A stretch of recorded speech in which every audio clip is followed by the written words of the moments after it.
After my mother's funeral, my brother whispered to me, "You don't belong here anymore." What happened next? No one could have expected. I didn't hear the full sentence at first. It reached me like a cold gust of wind brushing past my ear, relentless. I was standing at the doorway of the house, the very house my mother had left just days ago, carried on the shoulders of men. I used to think silence was the cruelest thing after death, but I discovered that sometimes a whisper is harsher than a scream. I looked at him, and I saw no anger in his eyes, no sadness. I saw emptiness. Emptiness like a room suddenly stripped of all its furniture, leaving only the smell of dust lingering. I didn't ask him what he meant. I didn't say a word. The words didn't come. Or maybe they came and were too afraid to leave my lips. People were still on the street. Some buttoned up their jackets. Some checked their watches. Some patted my shoulder and recited the words they always say in these moments. But I felt as if I was no longer standing there. As if my feet had left me behind and only my body remained. Out of respect for the scene, my brother passed by me and went inside. The door closed slowly. It wasn't slammed, and that made it worse. If it had slammed, I would have understood. But the quiet closing made the sentence weigh even heavier. I stood alone. I didn't cry, I didn't scream, I didn't get angry. I just felt something had ended before I even realized it. Something I hadn't even known existed. I used to think houses never expel their children. That when a mother dies, her children grow closer, entwined. I was wrong. Or naive. I don't know. A minute passed. Or 10, I can't remember. Time loses shape after funerals. Everything becomes blurred. Sounds fade. Even the heartbeat falters. I thought about knocking on the door. Then I thought, and then what? Do I ask him where? Where exactly? In the house? In the family? In memory? The question itself felt humiliating. As if I were asking permission to stay in something I never chose to leave. I walked. I don't know why. I had nowhere to go, but standing still had become unbearable. The street stretched endlessly, or so it seemed. Faces had changed. The very pavement looked different. As if the city had heard what was said to me and decided to act accordingly. I could hear my mother's voice in my head. Not words exactly, just a tone. The tone she used when calling my name from the kitchen. A tone that never demanded anything, yet expected you to come. I stopped at the first cafe I saw, sat without ordering. The waiter looked at me, waited, then walked away. I stared at my hands. Never before had they seemed so large, so worn, as if they had lived far more than they should. I thought of my mother's life, the day she was born, the day she held me for the first time, and the day she left the house and never returned. And in all those days, my brother and I were there too, in the same place, eating from the same plate, sleeping in the same room, laughing at the same things. When did the fracture begin? When did silence start growing between us? I felt a desire to go back, not to the house, to time itself, to return to a single point, a tiny point, perhaps a word I never said, or a moment I withdrew from. But going back, it doesn't happen. Ever. We move forward, even when we stand still. My phone rang. An unknown number. I let it ring, rang again, then stopped. A strange relief washed over me, as if someone had tried to enter my life just then, and I had closed the door. On purpose for the first time. Night fell slowly. Lights flickered on. The cafe filled up. Laughter rose. And I sat in the middle like a ghost. No one saw me. No one wanted to. I thought of that sentence again. You don't belong here anymore. Here. A small word, but heavy. Here means so much. It means the house. It means memories. It means childhood. It means my mother. Did he mean all that? Or just one thing he didn't know how to condense? I drank water, paid the bill, left. I had no plan, but I had a clear sense that I wouldn't sleep tonight. Sleep requires safety, and I had just lost it. I walked until I reached an old stop I used to know. I hadn't been there in years. I sat on the wooden bench, cold, lifted my head, looked at the sky, saw nothing. Clouds thick. I thought of my mother somewhere I couldn't know. And I thought of myself here, in a place I knew well, but didn't belong to. For the first time, I asked myself, did my brother say that because he hates me? Or because he's afraid? Afraid of what? Of my existence? Of my claim? Of something my mother left unspoken? I felt the truth was very close, but refused to show itself. As if standing behind a half-open door, I remembered only one scene from the past. Just one. When I was a child, my mother was sick. My brother and I stood in the kitchen. He was older. He said to me then, "You're always in her arms." He said it smiling, but his eyes did not smile. I didn't understand then. Only now am I beginning to. Or at least I think I am. A sudden tightness hit my chest. A small, fast crack. Something split, then immediately healed. I took a deep breath, then another. Calm returned, slowly, but not as it was before. A new calm. A calm that knows what's coming will be harder. I got up, walked again. I don't know where to, but I knew one thing. This story hasn't started yet. What was said to me at the doorstep? It wasn't the end. Just another door opening. A door I don't know what lies behind, but I know I will have to step through, even if I go alone.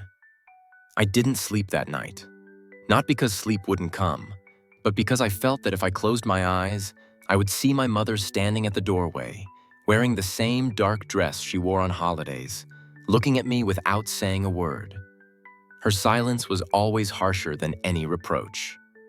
I sat on a bed I barely knew, in a room I had rented in a rush, listening to the ticking clock like footsteps pacing inside my head. Every passing second seemed to confirm one thing. I hadn't been expelled from a house. I had been expelled from an entire chapter of my life. With the first light of morning, my body felt heavy, as if I had carried a night longer than it should have been. I left without breakfast.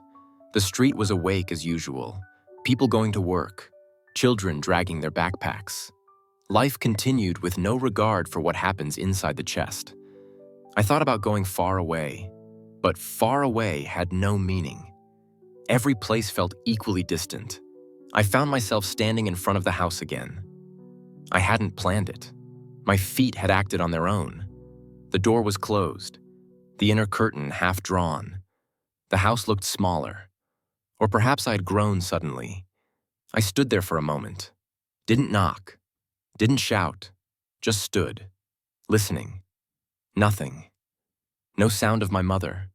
No old radio. No movement. It felt as if the house itself was holding its breath. Suddenly, I remembered some papers my mother used to keep in a small drawer in her room. Papers she only took out when necessary.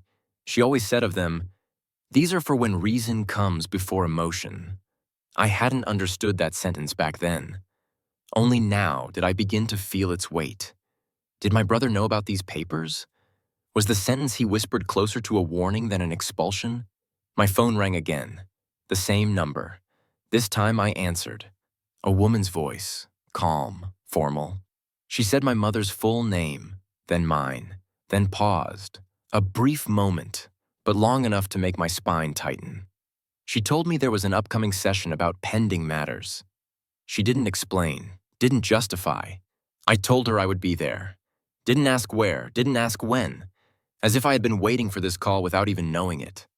I walked away from the house slowly, as if leaving someone asleep and not wanting to wake them. On the way, I tried to remember the last time I had been alone with my brother, without mother, without witnesses. I couldn't. She was always there like a silent wall preventing collisions. And the moment that wall fell, the collision happened immediately. I sat in a public park. Children played, mothers shouted, fathers laughed. Everything seemed normal. And I felt alien, like watching a movie without sound. I thought of the word place. What is a place? Walls, people, a feeling? If it's a feeling, I had lost it long ago. If it's people, one of them had decided to erase me, just like that. Hours passed. I went to the address I was given, a small office, white walls, smell of paper. A middle-aged woman sat across from me. She studied me for a long moment before speaking, as if trying to see something behind my face. She said my mother had left instructions. Not a will in the usual sense. Handwritten words. Words not meant for law, but for people. She pulled out the papers. I saw my mother's handwriting immediately. The same curves in her letters, the same pauses after important words. My heart slowed. I couldn't read. I asked her to read instead. She began. Her voice steady, but the words were not. They were heavy, personal. As if my mother was speaking now, saying that houses are not divided by walls, and children are not separated by inheritance. But she also said something else, something that made my spine stiffen. She said one of her children carried an old fear in his heart. Fear of being too little, or too much. She didn't name him. I understood, or began to. I looked at the woman, asked if my brother had read it. She paused, then said yes. I felt an internal fracture, a silent break. Only now did the sentence he whispered take its true shape. It wasn't expulsion. It was an attempt to protect something, or to hide it. I left the office feeling a new weight, the weight of incomplete knowledge. The truth had not been spoken yet, but it was close. Every step I took brought me nearer, without offering relief. I thought about going back, about confronting him, but confrontations require strength, and I was tired. Night came again. This time I was slightly more prepared. I sat alone, took out the copy of the papers I had been allowed. At the end, in my mother's handwriting, was a short sentence.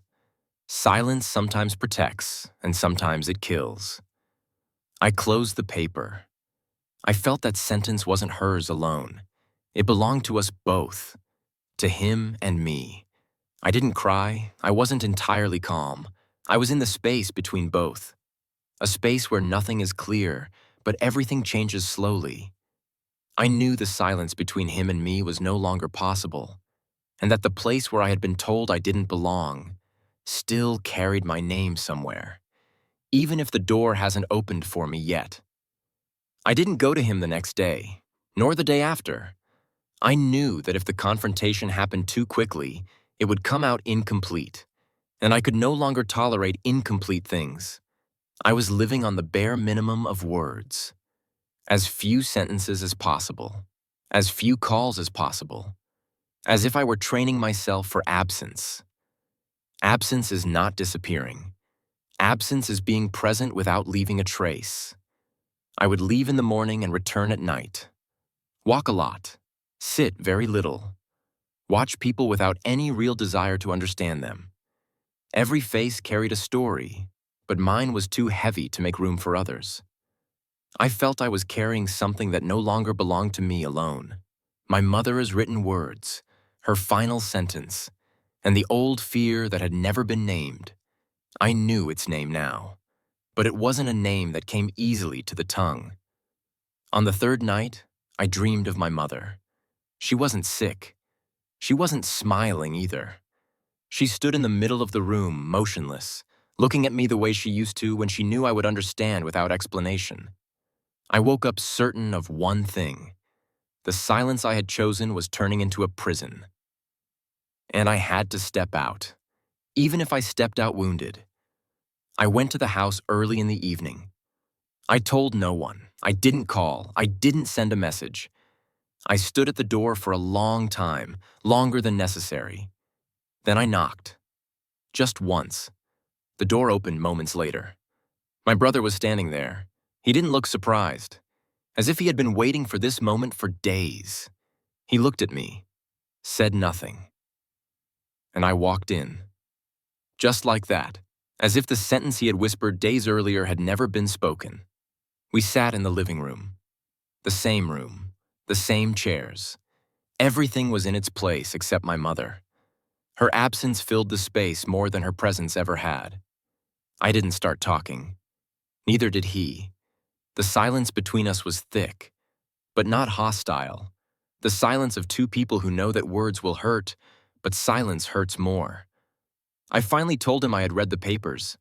I didn't look at him when I said it. I stared at the wall. He said he knew, said he hadn't wanted things to reach this point. I asked him where he had wanted them to go. He didn't answer, just let out a long breath. The breath of someone exhausted from defending something he doesn't know how to explain. He said our mother had been closer to me. He said it as a fact, not an accusation.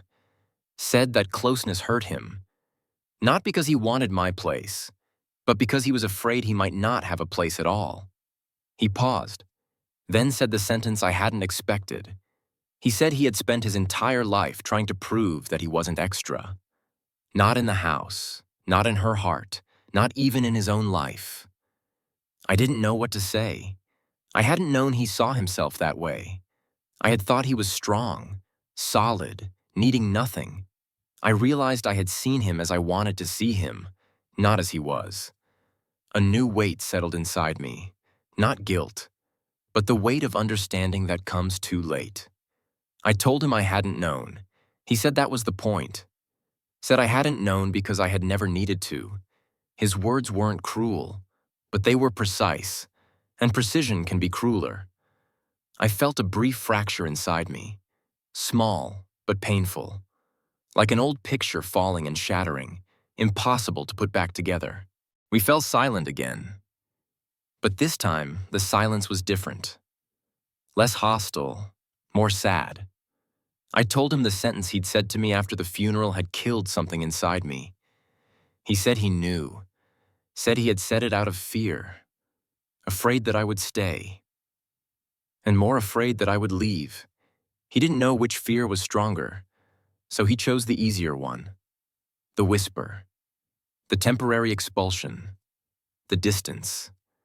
I stood up and walked to my mother's room. I opened it without asking. The room was neat, more than I expected. Her bed, her wardrobe, the small drawer. I didn't touch anything. I just stood there. I felt him standing behind me. He didn't come in, as if the room couldn't hold both of us yet. I told him that a place isn't walls. He said he knew. But knowing doesn't stop the pain. I went back to the living room and sat down. I told him I wouldn't take anything now. No papers, no rights, no decisions. I told him I had only wanted to hear the truth from his mouth, not from the paper. He nodded. Said he hadn't said everything. I told him I didn't want him to say it now. Some truths need time, and some need another kind of death to be spoken. I stood to leave. He didn't stop me. Didn't ask me to stay. He only said one sentence. He said the door wouldn't be closed this time. I didn't know whether he was saying it to me or to himself. I stepped outside. The street was quiet, the air cold. A slow calm began to creep into my chest. Not relief, but something close to it. I walked for a long time, thought about my mother, about my brother's fear, about my place, which was no longer clear. I finally understood that a place is not given, and it is not taken. A place is made, with patience, and sometimes with pain. I understood that some sentences are not spoken to end things, but to begin something harder. I didn't return to the house that night, and I didn't walk away from it completely. I stayed in between, the place I now know well, the waiting zone, waiting without guarantees, without promises, but also without lies. I'm telling this story now because I've grown enough to understand it, and because some stories don't ask for a solution. They only ask to be told. Once, quietly, and then left open, like a door we haven't yet decided whether we'll walk through or simply stand in front of for a long time.